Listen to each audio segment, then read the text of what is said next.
Laws of reflection को verify करने के लिए आज हम एक छोटा सा एक्सपेरिमेंट कर रहे हैं। Today we are going to verify the laws of reflection. उसके लिए हमें चाहिए mirror, clips, laser, pencil, scale और प्रोट्रैक्टर।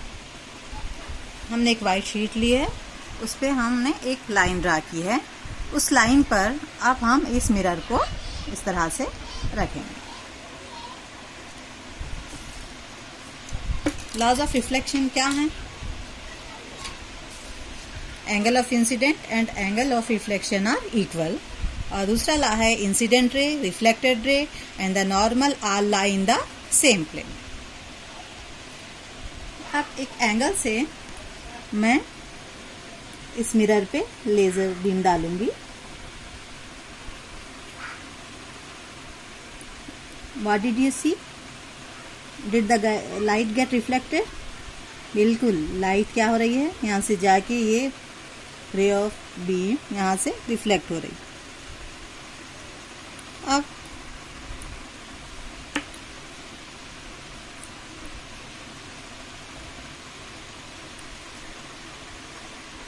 यहाँ पर मैं 2 पॉइंट्स लगा लूंगी।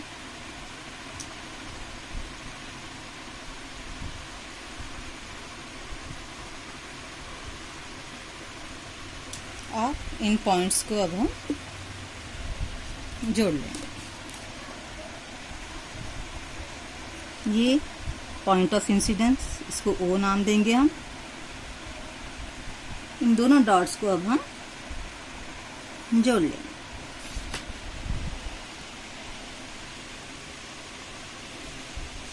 इन डॉट्स को हम नाम देंगे P, Q, R, S। तो ये हो गई इंसिडेंट रे, ये हो गई रिफ्लेक्टेड रे,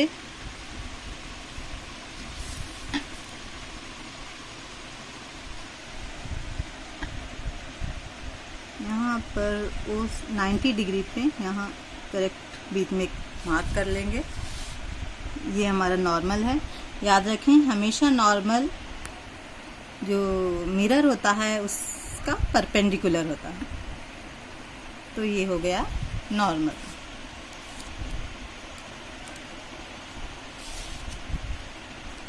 अब ये दोनों एंगल्स हो गए, ये एंगल ऑफ इंसिडेंट, ये एंगल ऑफ रिफ्लेक्शन।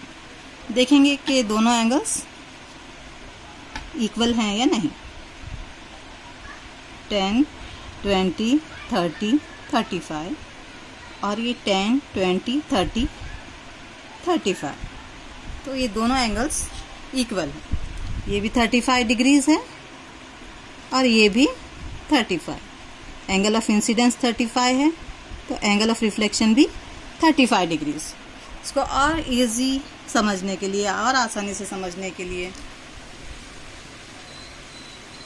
इस तरह से एक प्रोट्रैक्टर का प्रिंट आउट लिया है हमने, ताकि आपको आसानी से ये समझ में आए।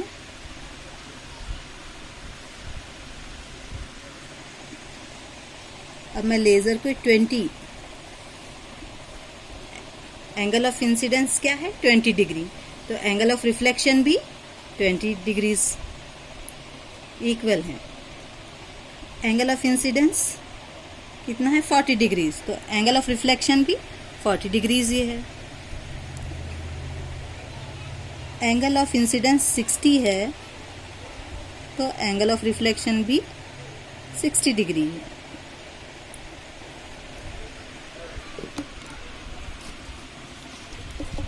एंगल ऑफ इंसिडेंस 20 था, तो एंगल ऑफ रिफ्लेक्शन भी 20। एंगल ऑफ इंसिडेंस 40 था, तो एंगल ऑफ रिफ्लेक्शन भी 40। एंगल ऑफ इंसिडेंस 60, तो एंगल ऑफ रिफ्लेक्शन भी 60। तो angle of incident and angle of reflection are equal and incident ray, reflected ray and normal are lie in the same plane. तो ये इस तरह से हमारे लॉज ऑफ रिफ्लेक्शन वेरीफाई हो गए।